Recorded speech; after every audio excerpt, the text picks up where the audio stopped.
La Cour pénale internationale, la CPI, et 45 pays s'engagent à davantage de coopération pour poursuivre les crimes de guerre commis en Ukraine.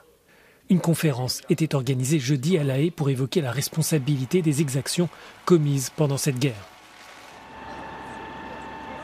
Le président ukrainien s'est adressé lors d'une vidéo aux participants venus du monde entier pour cette rencontre. Volodymyr Zelensky demande la mise en place d'un tribunal spécial pour les crimes de guerre. Le procureur de la CPI estime que le système judiciaire international doit être mis en œuvre. Au moment où nous parlons, des femmes, des jeunes et des personnes âgées vivent dans la terreur. Ils pleurent ceux qu'ils ont perdus hier, ils retiennent leur souffle pour ceux qu'ils pourraient perdre aujourd'hui et pour ce qui pourrait se passer demain. Dans des moments pareils, la loi ne peut pas être spectatrice.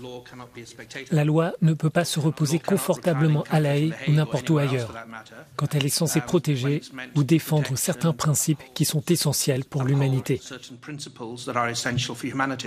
La mise en œuvre est cependant complexe.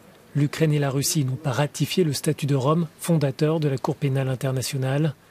Dès lors, les deux pays ne relèvent pas de sa juridiction en matière de crimes de guerre et de crimes contre l'humanité.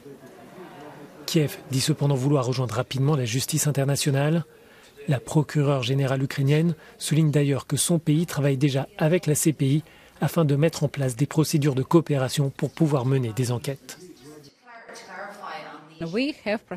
Nous avons des mesures de procédure et je travaillerai dans ce cadre. Nous coopérerons avec toutes les cours et tous les tribunaux car pour l'Ukraine, ce qui est important, c'est la responsabilité et la justice et il est très important de le faire avec la communauté internationale.